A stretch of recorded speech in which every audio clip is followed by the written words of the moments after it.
We're joined by Michigan State head coach Tom Izzo. We'll hear an opening statement from the coach and then we'll open up for questions.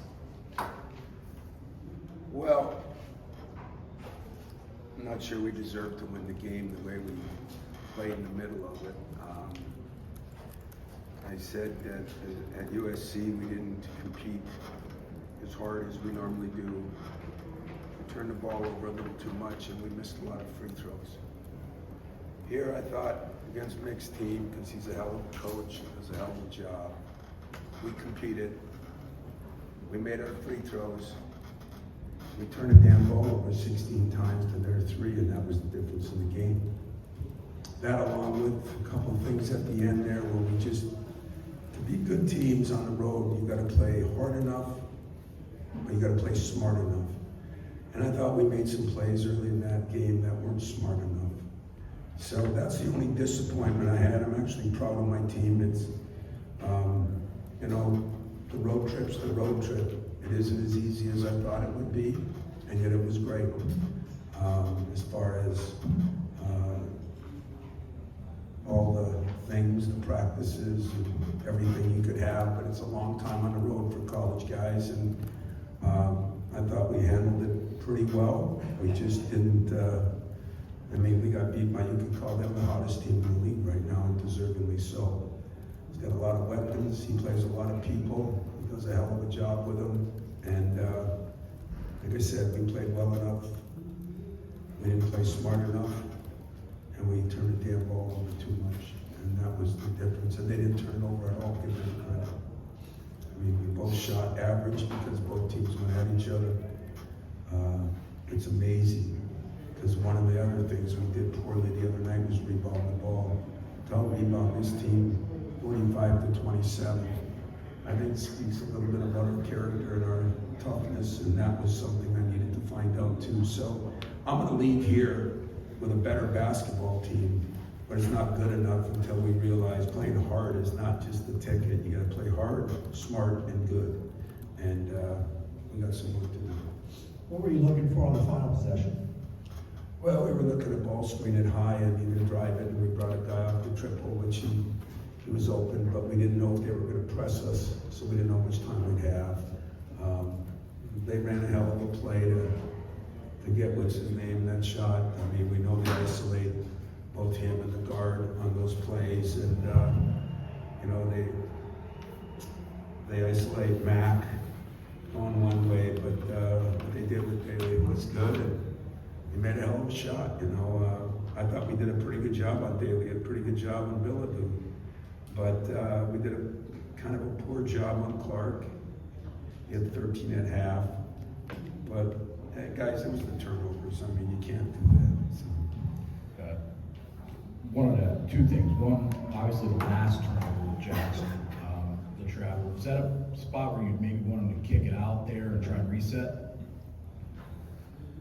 No insult to my own writer. If it was that obvious to a writer, it was probably the right thing to do, yeah. And he just lost his mind for a minute, and give him credit, he went and got the rebound. Give him credit, he bullied it in there, but yeah, the thing we were trying to do is get him, but I don't blame him for that. The game was lost on, you know, the great thing about basketball is we always look at the last shot, and we fouled the guy early in the game there. We were up 15 to 6 or something. We fouled him, gave him a 3 points. That was as dumb as the last shot. So we have to get smarter.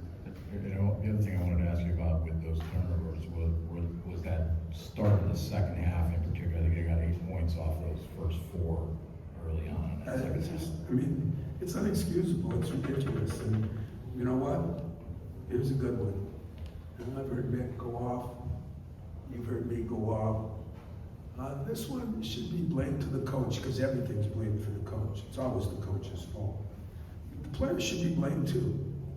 Some of those are ridiculous, and give them a little credit. I thought it was the most physical game I've been in the Big Ten in a long time, which doesn't surprise me because Mick, coming from Cincinnati, brought that out here, and I think he's done a hell of a job. But it was a physical game both ways, and I'm not sure we handled that from a guard position as well.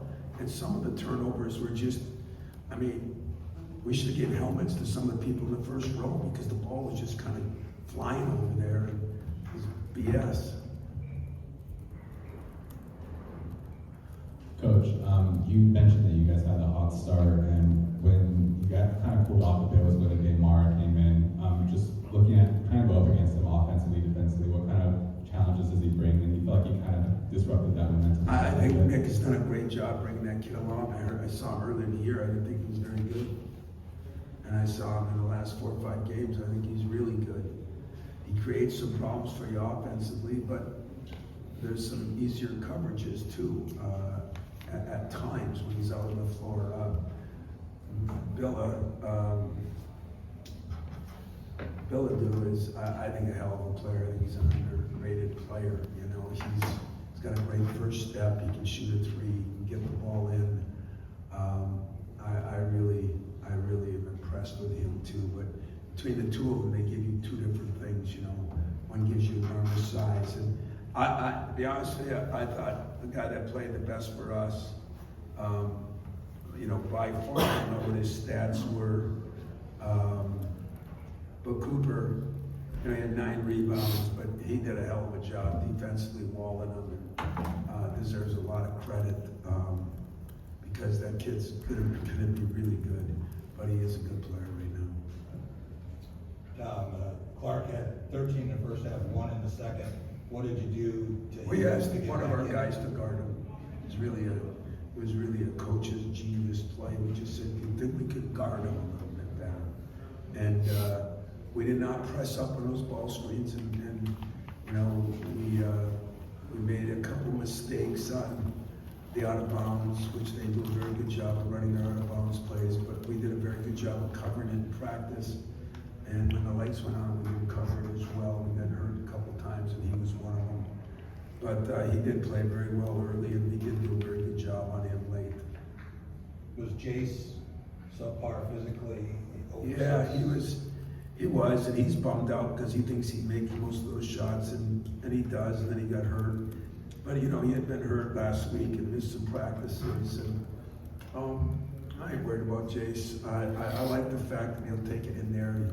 He gives us a little pizzazz to our offense, and you know, I just think we take some bad shots at times. And these step back threes that some of our veterans are taking, I'm going to send those to a different planet.